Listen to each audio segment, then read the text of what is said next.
Changes to Nasus, Akali, Riven, and item balance in this episode of the Patch Preview.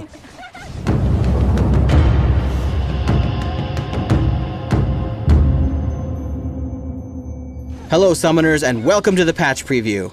This week I'm joined by game designer Feral Pony, who's going to be talking about the changes coming in the next update for League of Legends.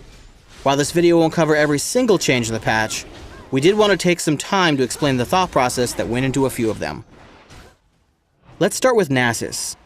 He's receiving a bug fix along with some buffs to Siphoning Strike and his ultimate, Fury of the Sands. Walk us through that.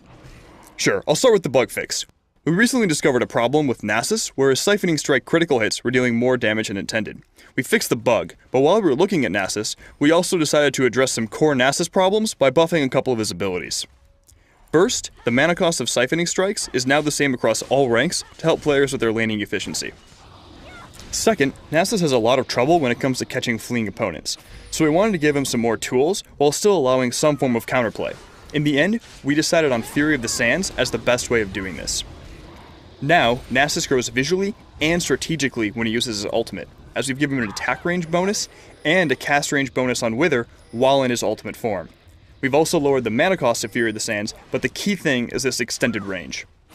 This change should give Nasus some help when he needs it, while also making him feel more unique from a gameplay perspective.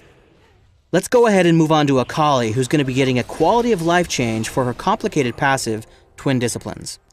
The problem with Twin Disciplines is that players were forced to use specific masteries and rune pages in order to meet Akali's minimum bonus requirements. We felt this was a little restrictive, so by removing the minimum requirements for her passive to trigger, Akali players should have a little bit more freedom in choosing their opening runes and masteries. More specifically, Akali players can now run matchup-specific runes and masteries for better reactive play, depending on whom her opponents are. Riven is a champion of extremes who can take a small lead into a huge one thanks to how much she benefits from buying high attack damage items early on in the game. When she gets behind, however, it can be really hard to catch up to the curve. What are we doing to smooth this experience out? Right now, the only thing we're changing is Riven's passive, Runic Blade. It's a pretty minor change, but a little bit complicated. Instead of scaling off of a combination of Riven's bonus attack damage and a flat attack damage bonus, Runic Blade will scale entirely off of her total attack damage. What this change should do is help Riven players on both ends of the spectrum, especially during her very important mid-game phase. She'll still be strong if she's ahead, but not overwhelmingly so. If she's behind, her passive will continue to get stronger with levels, which will help her get back into the game. An added benefit of this change is that Riven will have an easier time transitioning into the late game, as her passive will now scale higher as she gets to her full build. We're tweaking the cooldown reduction on a number of items such as Glacial Shroud, Athene's Unholy Grail, and Zeke's Herald, just to name a few. What are the goals associated with these changes?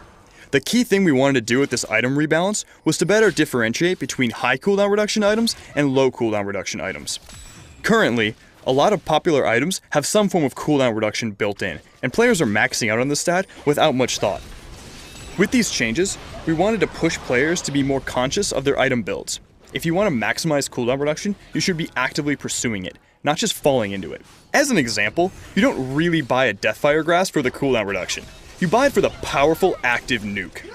Alternatively, items like Athene's Unholy Grail or Morello Namicon have fantastic synergy with high cooldown reduction, so we want to make that choice more clear. For Zeke's Herald and Spirit Visage, we felt that these items were conditional upon whether or not you could take advantage of their unique secondary effects, so we wanted to make them big cooldown reduction items for those characters. Now these items will stand out more amongst the other Kindle Gem upgrades. One of our Season 3 items, Ohmwrecker, is also receiving a significant rework. What were our motivations behind this? So Ohmwrecker initially started out as a niche item made for aggressive tanky champions who love to tower dive. Rather than build an Ohmwrecker, however, smart players just bought more armor and HP in order to tank towers.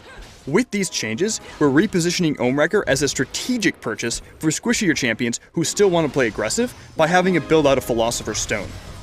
Alright, thanks Feral Pony. That's going to wrap it up for this episode of the League of Legends Patch Preview. Please subscribe to the Riot Games YouTube channel above, and leave us your comment just below the video.